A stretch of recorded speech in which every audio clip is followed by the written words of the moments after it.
하나님의 크신 은혜와 평강이 이 말씀을 듣는 모든 분들의 삶에 충만하기를 기도합니다. 우리가 함께 나눌 이 진리의 말씀이 여러분의 영혼의 깊은 울림과 자유를 선사하기를 소망합니다. 잠시 귀 기울여 이 복된 소식을 나누고 전파하는 일에 동참해 주십시오. 여러분의 나눔을 통해 한 영혼이 주님께 돌아오는 귀한 역사가 일어날 수 있습니다. 주님의 이름으로 축복합니다. 우리는 지난 시간에 이어 사도 바울이 로마서를 통해 전하는 복음의 심장부로 더 깊이 들어가 보려 합니다. 오늘 우리가 마주할 질문은 기독교 역사 내내 수많은 성도들을 고민하게 만들었던 어쩌면 가장 도발적인 질문일지도 모릅니다. 은혜를 더하게 하려고 죄에 거하겠느냐? 다시 말해 하나님의 용서와 은혜가 이토록 크고 놀랍다면 우리가 더 많이 죄를 지을수록 하나님의 은혜도 더 풍성하게 드러나는 것이 아니냐? 라는 질문입니다. 어찌 보면 그럴듯하게 들리는 이 위험한 생각에 대해 사도 바울은 마치 가슴을 치듯 단호하게 외칩니다. 그럴 수 없느니라. 그의 반응은 단순한 감정적 부정이 아니었습니다. 여기에는 복음의 핵심을 꿰뚫는 깊고 명확한 신학적 이유가 담겨 있습니다. 바울은 그 이유를 설명하기 위해 우리를 새로운 정체성의 세계로 초대합니다. 바로 우리가 누구인가에 대한 근본적인 이해입니다. 그리스도인이 된다는 것은 무엇을 의미할까요? 그것은 단순히 종교를 바꾸거나 새로운 생활 습관을 갖는 것 이상입니다. 그것은 우리의 존재 자체가 바뀌는 사건입니다. 바울은 이 변화의 핵심을 세례라는 예식을 통해 설명합니다. 세례는 단순히 물을 뿌리거나 물에 잠기는 의식이 아닙니다. 그것은 우리의 옛사람이 예수 그리스도와 함께 십자가에 못 박히고 그분과 함께 장사 지내졌다가 다시 그분과 함께 새로운 생명으로 부활했음을 온 세상에 선포하는 영적인 장례식이자 동시에 새로운 탄생의 증표입니다. 우리는 더 이상 첫사람 아담의 실패와 죄의 족보에 속한 자들이 아닙니다.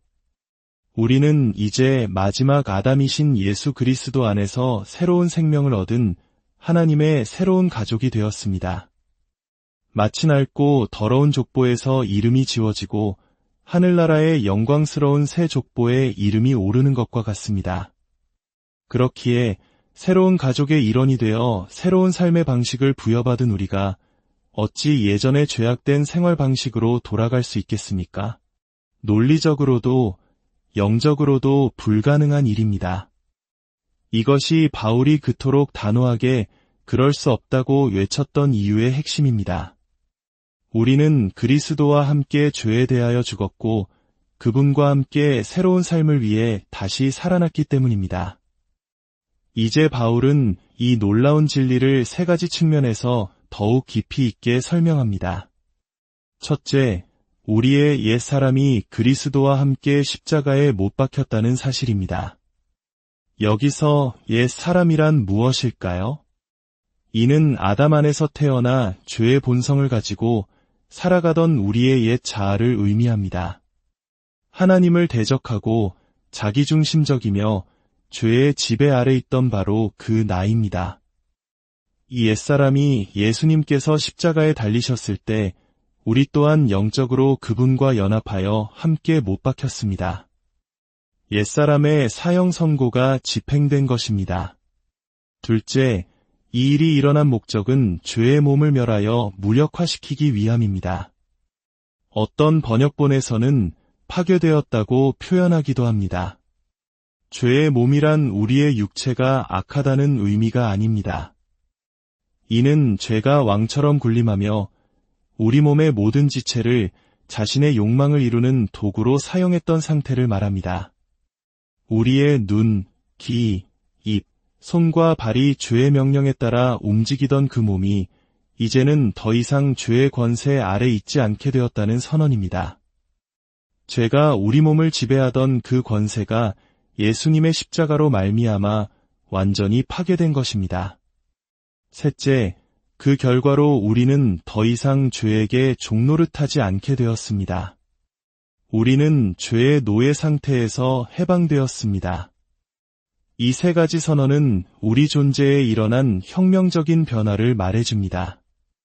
옛 자아는 죽었고 죄의 지배력은 파괴되었으며 우리는 이제 자유인이 되었습니다.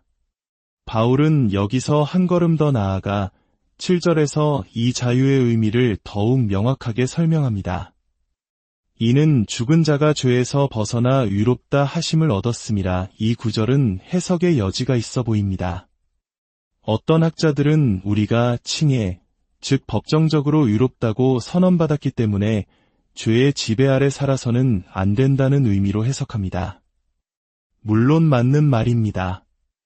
하지만 이 문맥에서 바울은 그 이상의 의미를 담고 있는 것으로 보입니다. 고대 로마법의 배경을 살펴보면 이 표현은 사형을 당한 사람에게 사용되기도 했습니다. 예를 들어 어떤 사람이 사형을 당하면 그는 이 세상의 모든 법적 의무와 채무 관계로부터 완전히 자유로워졌습니다. 죽음으로써 모든 것이 끝났기 때문입니다. 바울이 사용하는 표현은 바로 이러한 뉘앙스를 담고 있습니다. 그리스도와 함께 죽은 우리는 더 이상 죄가 우리에게 요구하는 그 어떤 의무나 속박에도 얽매이지 않는다는 강력한 선언입니다. 죄는 더 이상 우리의 주인이 아니며 우리에게 명령할 아무런 법적 권한도 가지고 있지 않습니다. 복음 안에는 이처럼 이중적인 치유가 있습니다. 우리는 예수 그리스도를 믿음으로 죄의 책임으로부터 용서받았을 뿐만 아니라 죄의 지배로부터도 해방되었습니다.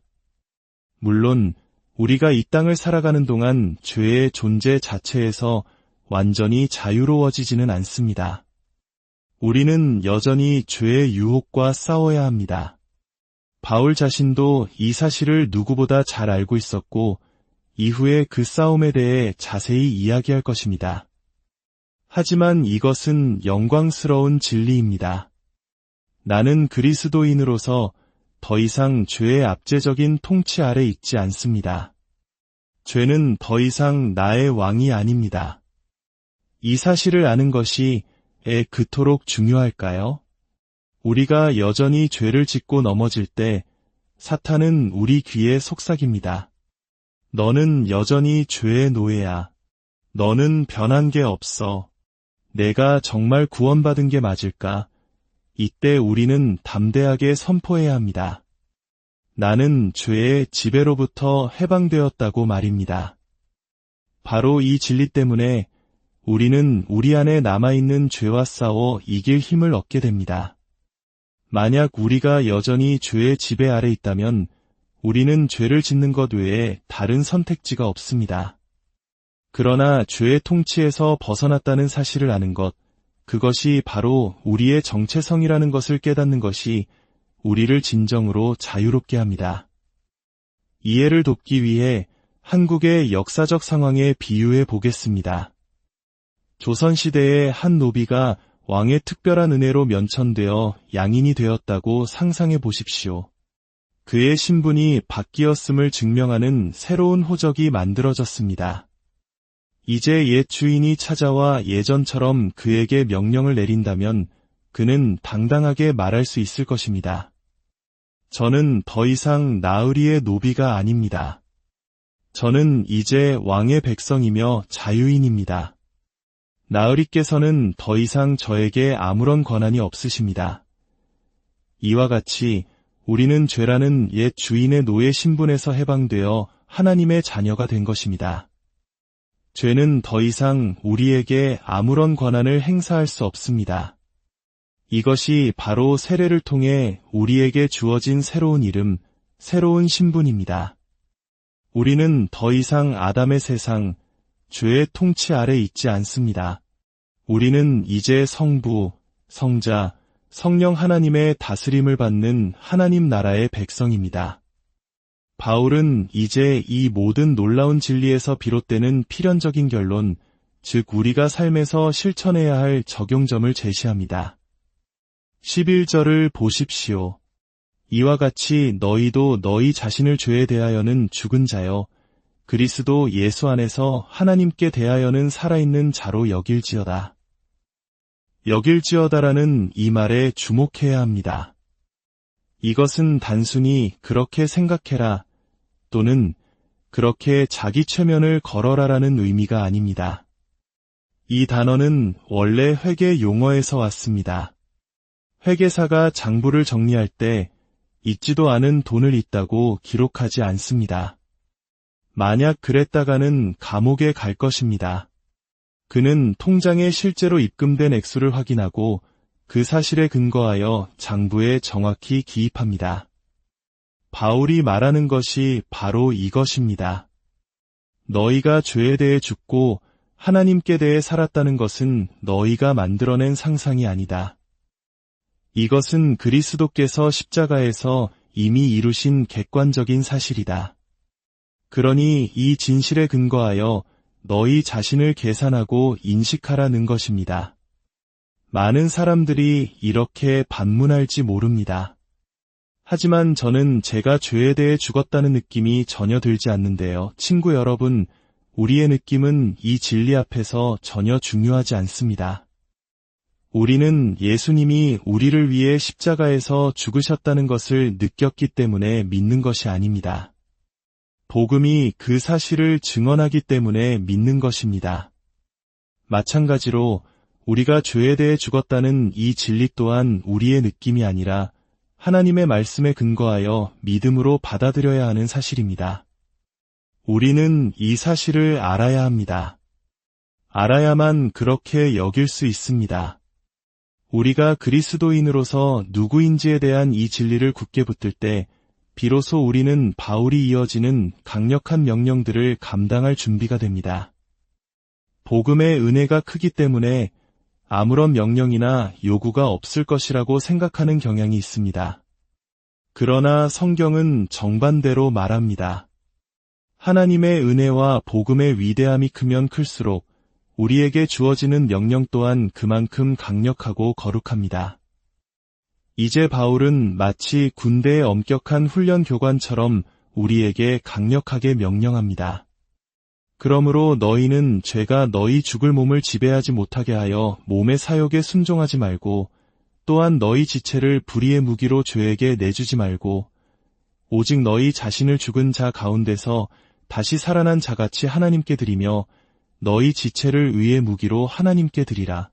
죄가 너희를 주장하지 못하리니 이는 너희가 법 아래에 있지 아니하고 은혜 아래에 있음이라. 우리의 몸, 우리의 손과 발, 눈과 마음을 더 이상 죄의 장군에게 내어주어 불의를 행하는 무기로 사용하지 마십시오.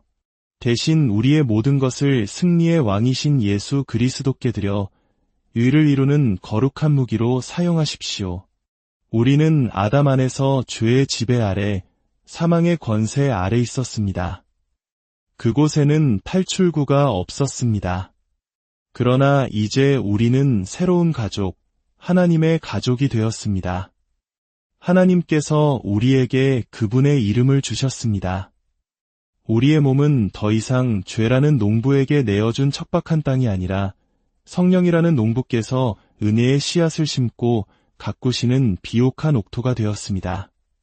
그러므로 사랑하는 성도 여러분, 더 이상 죄가 여러분의 삶을 다스리도록 내버려 두지 마십시오. 여러분은 존귀하신 주님, 예수 그리스도와 연합한 자들이기 때문입니다. 여러분이 죄의 노예가 아니라 하나님의 사랑받는 자녀라는 이 진리가 오늘 여러분의 삶 깊은 곳에 새겨지기를 바랍니다. 이 진리 안에서 참된 자유를 누리고 날마다 승리하는 삶을 살아가시기를 우리 주 예수 그리스도의 이름으로 간절히